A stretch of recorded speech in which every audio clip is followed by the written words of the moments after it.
Now it's time for How We Felt About. Today, Eric and I are going to tell you how we felt about Adam West's posthumous Batman project. It's Batman versus Two-Face, the very non-generic title, Batman versus Two-Face. Much like Return of the Crusaders. Yeah, absolutely. Everyone's going to look at this and go, know exactly what it is. With William Shatner as the voice of Two-Face, and like I said, this is the last thing Adam West got to do before he died. I'm so glad that they finished this project, or they finished the voiceover stuff before he unfortunately passed away. Partly because, I'll just say right away, I think it's pretty well to the quality of the last one. I agree. It's very clear they made these together. I think that was so smart for a number of different reasons. The writing is very much up to snuff with that first movie. It's interesting because I think there's things I like better about this, and there's things I don't like as much about this. Yeah, same here. But I think that it's very consistent with that other thing that they made. Yes. And you don't have to worry about recasting anybody. Everybody's there because they just did a project. It would be interesting to know if both of these scripts were being worked on simultaneously. If the actors they had to come in to do one movie just did everything at once. I wonder if Adam West didn't record his dialogue for this at the same time as he did the first movie. Or if it was like a week later or something. I wonder if those scripts were made exactly together. But anyway, the most perplexing thing about the release of this is that it didn't get more fanfare. Yeah. It being the last thing Adam West did, I feel like nobody knows about this. I feel like I'm having to go around with a neon sign and tell people about it, Like, I almost want to be like the Jehovah's Witness for Batman versus And I've seen people knock on people's doors. Did you know Adam West made another Batman movie that came out after he died? Like, how was this not in the news? How are people not talking about this? And I've had people at work either purchase this or rent it unaware that it's the Adam West Batman. They're just like, well, it's a new Batman animated movie. Yeah, and you kind of can't tell just look. I mean, you should be able to tell just looking at it. It's those costumes. At the very least, it's very distinctly that Catwoman. If you really, if you know this version of Batman at all, you should recognize that logo. But I'm speaking as a comic book fan. I'm speaking as a Batman guy. Like, I grew up with this stuff. I mean, obviously, we were still using a logo really similar to this in the comics up through the 70s. So like, maybe some people just don't even immediately associate Adam West with this. But anyway, on how we felt about now being part of the omnibus, we're going to truncate this a little bit and try to be a little bit quicker. We're not going to do the boards anymore. So we're just going to kind of go back and forth real quick and tell you how we felt about this, and then flip our signs. So Eric, where do you land on this? I like it. I thought Shatner killed it as Two-Face. Yeah. I thought he was great. Both as Dent and Two-Face. He sounds so young. His Dent sounds like a young Shatner. Yeah, but it sounds almost like he recorded it when he did Kirk. Yeah, It sounds like a 1966 William And there's Shatner. a couple of times, and he really makes up for the voiceover work he did in Starship the Animated Series. And there's a couple of times, and it's interesting as Dent, where he pauses like that classic Shatner Kirk kind of pause. Yeah. But he doesn't do that as Two-Face. Two-Face is a complete performance. And he almost disappears. Like, you can recognize it, but he's got a real take for this. Yeah. Shatner's still an actor. In case you didn't know, he's still an actor. Yeah. So I thought all the Two-Face stuff was great. I think this Genius is casting. Whoever thought of that. Absolutely. And I don't know if you know this, but Shatner's a comic fan. I don't think I did know that. He seems to really appreciate the medium. I say that they weren't in the news. To be fair, MSNBC did a 10-minute interview with Shatner. Yeah, oh, that's awesome. About this. That's awesome. And I thought that was really cool. And it's a good interview. And the woman that interviewed him knew her stuff and liked Star Trek and she knew things. And anyway, he talks about the pros of the advantages to the comic book medium. He talks about comics. That's awesome. Yeah. I love their Two-Face design. And I talked about this to you. I don't think we did a video on it, but I talked about this to you when we first watched it. It's straight off the page what Two-Face looked like initially in the comics. Yeah, that's and right. I've never seen that animated. Now, to be fair, it's really cool they animated it that way, but this is precisely the design they did for the comics. So, I mean, you do have to give the comics credit for that. But I really like that it's that Golden Age Two-Face look. And I've never seen Two-Face animated that way. Never see anymore. I really like it. I think it's tighter than the first film. I think the first film has two kind of final acts. Yeah, it does. And I think it drags a little. It kind of just keeps going. This one has a very concise ending, and I think it feels bookends really well. It pays stuff off really well. It feels tight. The answer to the mystery is there from the beginning. Yeah, but I think it does a good job. But you don't really know that. And it feels like a good payoff to that mystery. But I did have a couple like plot hole issues where we talked about some stuff afterwards where I was like, well, this doesn't really make sense. And even in the context of this campy world, it still didn't work. Yeah. Even with the gimme of like, it didn't feel like it was intentional. Yeah. It wasn't like we know we're being silly. There's a couple of plot holes and things like that I didn't love. I also think that we waste both Two-Face Robin and Two-Face who's the Chief O'Hara. Chief O'Hara. And they look great. They both look great, and we don't do anything. And you had issues with Burt Ward's vocal performance in that scene. Yeah, because whenever he's talking as Two-Face, I was like, he's not doing a voice. And then he talk as Robin, and I'm like, oh, so his Robin's a little bit higher. But then he talk as Two-Face, and I'm like, wait, what's the difference between their voices? Like, I didn't really think. But that was my big plot hole issue, was Batman can immediately create an antidote for Robin. Why couldn't he for Two-Face? Why couldn't he for Two-Face? Because it seems like they've been battling for years. Yeah. Well, there's a montage at the beginning that tells you that. Yeah. So I think this has more like plot issues than the first film, but I think it's a tighter script. And it also does, I think, more of its own thing. I think that first one is very much like a love letter to, at least the first half is very much a love letter to that show, and that also kind to the history of Batman. Yeah, overall, it gets that out of its system. Now it's just telling a story. Yeah, and I think it's a good story. So I liked this a lot. It also ends with a bad joke. They don't know how to end this. No, they don't. They had exactly the same problem that the live-action Tick show in the early 2000s had. They like even its best episodes, they didn't have good jokes at the end. No, I'm definitely feeling this. One of them did. I really like this. I thought it was really good. I think it's a very comparable piece to the first one. I don't actually know if I can say one of them is better or worse than the other. I think they both have pros and cons. Yeah.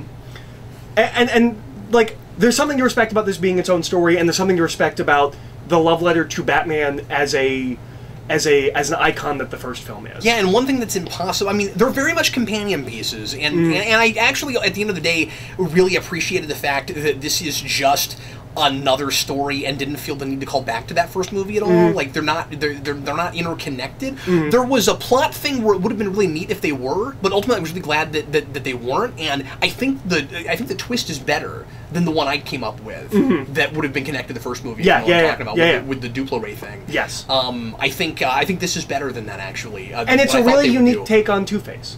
You know that what? works because it's the '60s show. You said the first movie is, of course, Return of the Cape Crusaders is a big love letter to '60s Batman, and also there's some commentary on the history of Batman, where we were and where we've come. I think this is doing a lot more homage to the comics at the time. That you don't have so much in that first movie. Yeah, there's some nods to comics all over that first movie, but this, you're talking about love letter stuff, it really likes Dick Sprang. Things like that. Yes. Like it does, like that scene on the giant billiards table is great, so memorable. Yeah. It's awesome. And then when they go inside the table, that's really cool. Yeah. My absolute favorite thing about this one... Well, sorry, real quick, what I was going to say about them as companion pieces is you obviously can't recapture, oh my god, we get to go back to this world again, that we have with the first movie. And so, like, I wasn't giddy in the same way, because obviously, there's no recapturing that.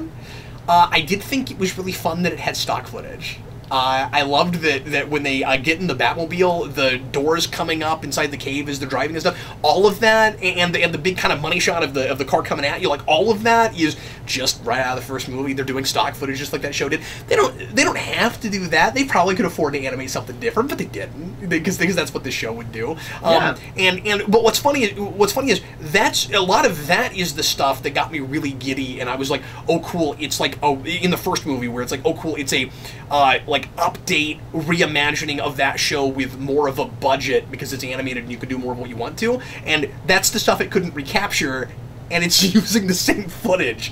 I kind of love that. Well, on that, and I mentioned this to you after we watched it, and it's in the first film as well, but I didn't bring it up in the first film. Yeah. I don't like their Gotham. And you said this is the way it's in the comics. I agree very with that. specifically, the Gotham in the 60s show is somewhere in California, probably kind of LA. There's palm trees everywhere. It's not a narrow city. Yeah. This is Gotham. Yeah. This is Gotham City. This is not the 60s Gotham It's City. a little lighter looking. It's not, it's not such a rough and grim city, but so that's something that I actually think kind of the no budget of a comic or an animated film kind of hindrance. Kind of feels a little bit less authentic. My favorite thing about this is how it handles the secondary villains. They're wonderful. Because they pull some of the lesser villains and they clearly have seen those shows, and they give them voices that sound really close. Their King Tut is amazing. That guy does an almost spot on. I mean, he's 95% there. He's almost spot. And you're not familiar with King Tut, so you wouldn't have caught what he was doing. But like, and I mean. And they wrote it real life. Like the Tutlings thing, that's what he called his henchmen. Like all of that is really authentic. But the voice was right there, and I even said this to you as we were watching, and I was like, why do you people never realize that all you have to do is hit Tut on his head again, and he just turns into the professor, and he's fine, and then you don't have to throw him in jail or anything, and then they do a scene where clearly they have the same criticism I do, where they never realize that in that show. To do a whole scene where they just keep hitting him on the head, and he hits himself on the head. He hits himself on the head so that he doesn't have to give them information, because now he is the professor again and not King Tut. And it's hysterical. I love that. I love what they do with Julie Newmar. Yes. The Newmar thing is awesome. And they bring her in, and they have her play a different character, just like she did in the show. Because if you're not familiar with this, Newmar, everybody thinks of the three Catwomen, but nobody talks about the fact that she never played Catwoman on the show, only the film. And Newmar was in one episode of the TV show, but it was as a forced henchwoman, a kidnapped henchwoman for King Tut. Really cool they put both of those in there. She's a different character in this, but they come up with a really clever reason to put her in a Catwoman suit, even though she's not Catwoman. And I love that. And I also like... But they get Bookworm in here, and he sounds really good too. And he's animated really well. I like his model a lot. And then they do a really good job of doing kind of like subtle homages to things, where you either pick up on it or you don't, and they don't force it real hard. Like there's a character that we talk about this. There's a character named like Lucille Diamonds or something. Yes. And it's clearly a reference to Lucy and the Sky with Diamonds, because William Shatner did a spoken word version of that song, and she's gone, and they just call her that name, and you were like, oh, they're definitely going to make a joke. No, that is the joke. And there's a couple that's of what those. they gave and you. most of it's the Shatner stuff. Yeah. Where it's like, yeah, Shatner's in our movie, isn't that fun? And they also, like, there's some deep pull stuff. Like, I felt like, once again, like with the first movie, there are things here that felt like they were just for me. And obviously there's other people that know them, but not a lot. You know what I mean? Like, I would love to know what the percentage of people who get the match game joke are. Because, I mean, like... And I only got it because you showed me the match game at some point while I was here. Yeah, you would have had no idea what they were doing. Yeah. No, it's really cool.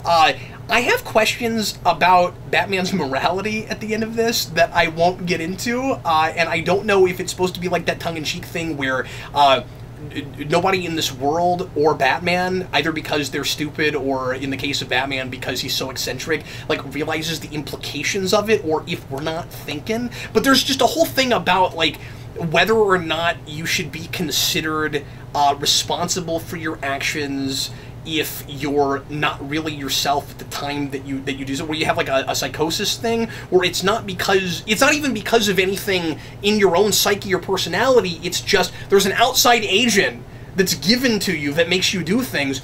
I don't know how I feel about what we do with Two-Face at the end, and that it's Batman's idea and that he's cool with it, and like I kind of question some of that. I really like the courtroom scene with King Tut, where the film is drawing parallels to Two-Face. Yes, with King Tut. But without commenting on it.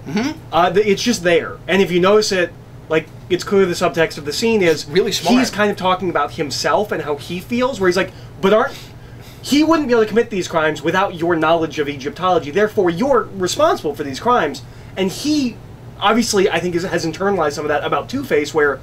I'm kind of responsible for everything Two-Face does because he's using my body, he's using my mind and my knowledge. These are things these people have thought about for years watching that show that they never thought they would get to comment on. Yeah, In something like this.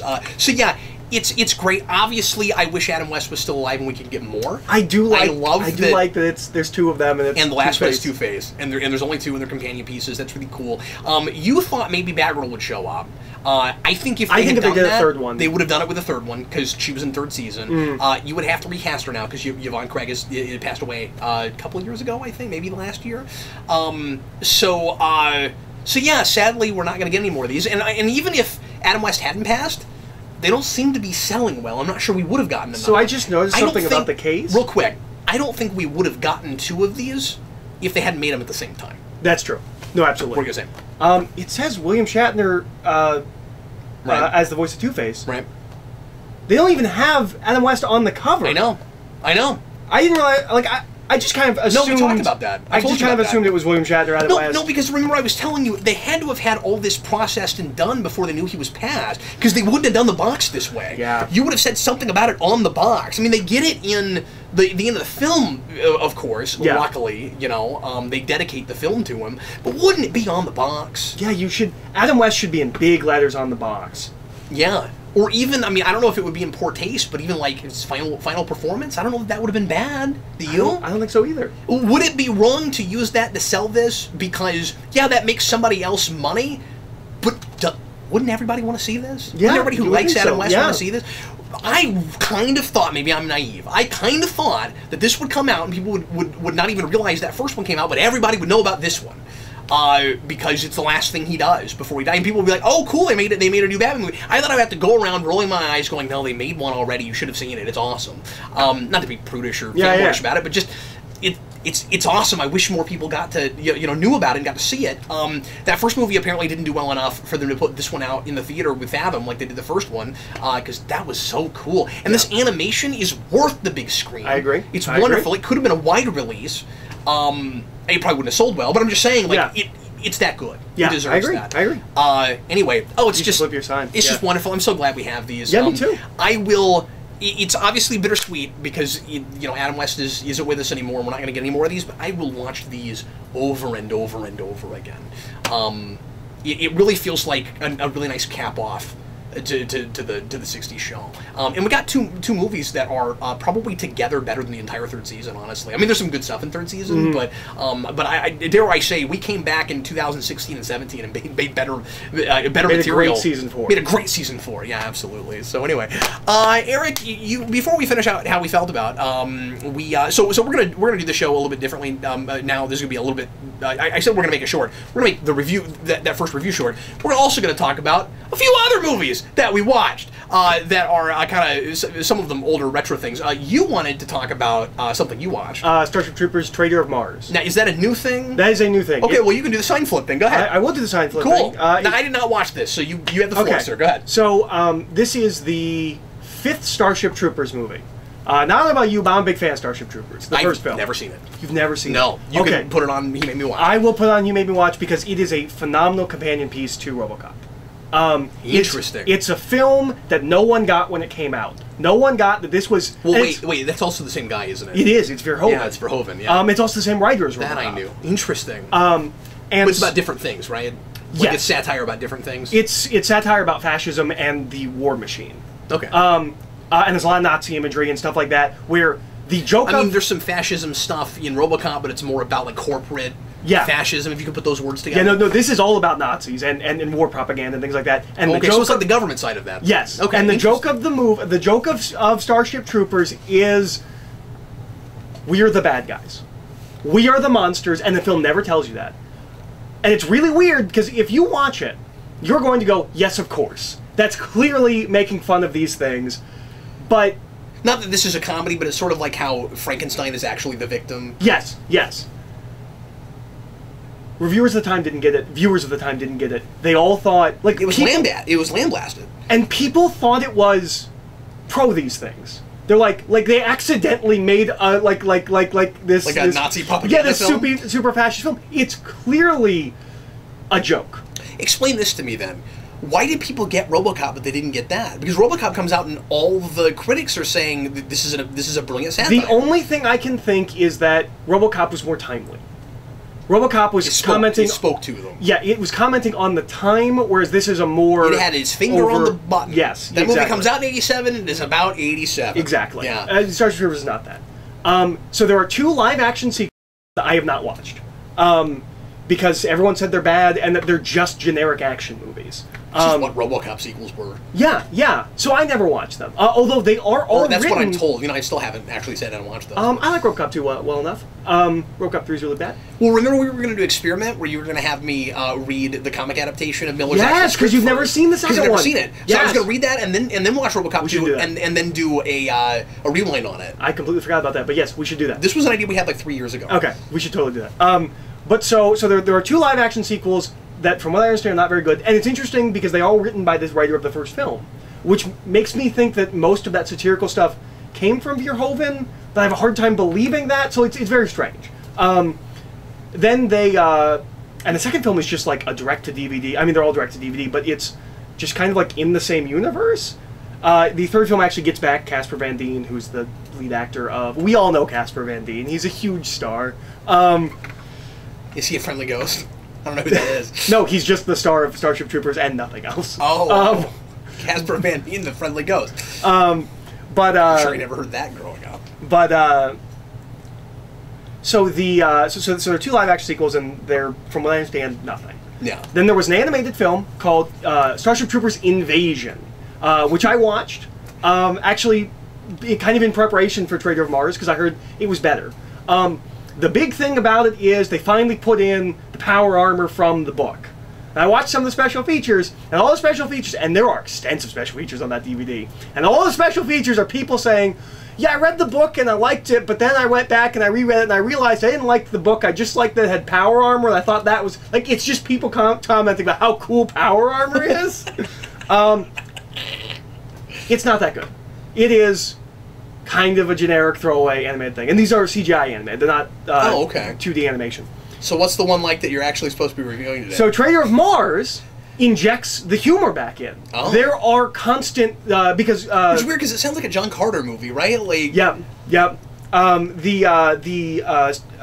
Starship Troopers has the RoboCop thing of like cutting to like infomercials and things like that. But in Starship Troopers, a lot of it is like actual war propaganda and things like that. This brings that back. The previous films did not have that. This brings that back. It brings back the satire. It's not as good as the first movie, but it at least is in the vein, in the ballpark. My favorite joke in the entire thing is they're talking about a woman who is the villain of the film, and it says, nearly everyone agrees that she is the smartest person in the universe. And there's just... my one big complaint about the news broadcast... Is it kind of satirical, or is it just that it's funny? Like, No, it is satirical in that the characters are living in this world and do not realize that everything around them is a joke. It's not as biting or as good as the first film, but it's at least... nice to see the effort. Yeah, it's nice to finally feel like, okay, well, this does feel like a sequel to Starship Troopers. Do you think they might be slowly ramping back up to it? Where, like, the next one could be biting and... Maybe. Yeah. But it's weird they're still making those. Yeah, and there's like 4 years between those? Invasion and Traitor of Mars. Like, it's been a while. It's the same question I have with the direct-to-video Chucky movies. Who is buying those? Horror fans? Yeah. But so I would say if you really like Starship Troopers and never cared about the sequels, give Traitor of Mars a try. It's not as good as the first Starship Troopers, but it is in the vein. It's trying. It's kind of funny. It's going back to that satire. It remembers that it's the big problem with the previous animated film Invasion is that Starship Troopers is a movie making fun of hoorah militarism. Invasion was a hoorah military film, and I get the impression that the previous 2 films were too. Yeah. This is going back to kind of making fun of that like super bravado kind of a thing, and like it's enjoyable. So that's the only reason there would be this is the only point there would be to making that, I think. I would think so too. But so it's good. It's worth watching. If you really like the first Starship Troopers, I'd say give it a try. It's not as good, but it's probably the best sequel that they've made. And it takes place entirely on Mars. So you're Philip and Green? Yeah, I'm feeling it. Cool. It's a light feeling it, but it's a feeling it. Real briefly, before we close today, I want to talk about a couple of movies I watched this week from the early 90s. Really weird theme this week in my household. My wife and kids and I had, like I said, a strange theme of films to watch together this week, and it was movies about the Olympics set in the early 90s. Did you watch Cool Runnings? We watched 2 different movies set in the early 90s, and one of them was Cool Runnings. Yeah! Jamaica's got a bobsled team, man. Team. Cool Runnings popped up on Netflix, and I was looking around, I was trying to find something to watch, and I was kind of in the mood for a comedy, and I was like, I haven't seen that in probably 25 years. It does. Yeah! It's quite good. It's not perfect. It's got some sap in the end, but John Candy's character is layered and tragic, and I really like what that movie has to say about hard work and perseverance, and like being your own man and knowing when you have to say no, even to the people that you look up to, and it's funny because it's sort of like My Hero Academia in that it's about like knowing what your limits are and knowing what you can do, but also you know, pushing yourself and taking risks and all that kind of stuff. And I really thought I would go back and look at that and it would feel like a really typical sports movie, and it didn't. Like it still kind of works. I always remember feeling like it had a little bit more of a sense of humor than most sports movies. Well, it is a comedy. But I mean that's the thing is that it's a comedy that has a pretty decent drama injected into it, and it's it's about these 4 guys that are on this bobsled team, but the character arc really is for John Candy, and one thing I picked up on as I was watching it is that you can draw parallels, you can make an analog to each of the 4 Jamaican guys in the bobsled team, the Ninja Turtles. They're the Ninja Turtles. All of them. That's great. You got the party guy, you got the leader guy, you've got the cool but rude one. Yeah, and who's got an attitude problem, but ultimately he's all heart. And then like he ends up having like Raphael often does, kind of the most interesting things to say and learn, I guess. And then Donatello's a little bit harder to peg, but the last guy does have that kind of like same insecurity that Donatello has, and often anyway. That's the least clean one. The other 3 are totally clean. They're just the Ninja Turtles. It's great. I highly recommend going back to that movie or watching it in the first place if you've never seen it, but going back to it. Yeah, and like Sarah didn't want to watch it. She assumed that it probably didn't hold up, and she was like, well, and she never saw it. She was like, that movie always looks stupid. I didn't want to watch that. We watched it. She was like, okay, Cool Runnings is great. And then we watched the Olympic movie that she wanted to watch. And I don't have this with my wife very much. Usually, she and I both agree that even if we don't like aren't big fans of the thing that the other person like really wanted to watch that they haven't seen, like we get the merits of it. I do not know what she sees in this movie. There's this movie right around the same time. I actually think it's a couple years after Cool Runnings, called The Cutting Edge. Have you ever heard of this movie? I've never heard of this movie. There's a good reason for that. Is it a wolf racing movie? No, it's about it's weird because I said Olympics. It's also a Winter Olympics movie. It's about figure skating, and it's a romantic comedy that my wife swore was not your typical romantic comedy. Yeah, it is in every way. I don't know what she's talking about. We're not talking about Snow Princess? No. It's about a guy who is, God, just everything about this is so super typical in my brain. It's about this guy. After rewatching it, did her feelings change? No, she's blind to my nostalgia. She grew up with this. This is a movie that she and her mom liked to watch. It's like On the Wing. I think Sarah has the same thing with this that she thinks I have with Field of Dreams. She doesn't understand what I see in that movie. She thinks it's sappy. She thinks it doesn't work. She doesn't like anything about Field of Dreams. Well, then I should see this movie as well and see if I can be the arbiter, because I totally get what's great about Field of Dreams. And you won't like this movie. In fact, it will piss you off.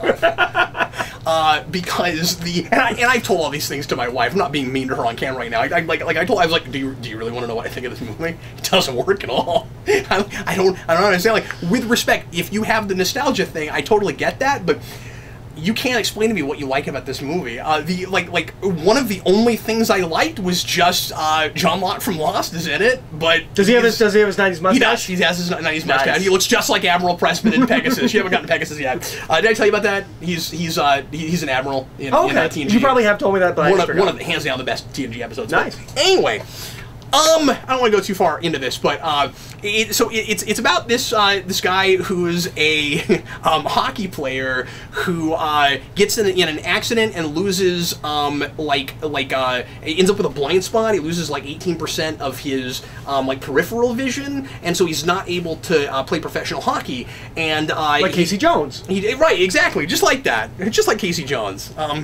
So you can draw some Casey. You can draw Ninja Turtle parallels in anything, and so we get into this really implausible notion that if he can't play hockey, surely he can do figure skating, like professional Olympic figure skating, because you wouldn't need peripheral vision for that. Well, there's nothing else on the ice, I guess. There's the girl you gotta catch and throw. Oh, it's not singles. No, it's doubles. No, because that's the thing is he's brought in to be her partner because she can't find a good partner. And he has to, in a very short amount of time, get great at figure skating, which is, of course, a totally different kind of thing. And, like, they play with that and they make a big deal out of that, but it's too easy. He gets good at it too fast.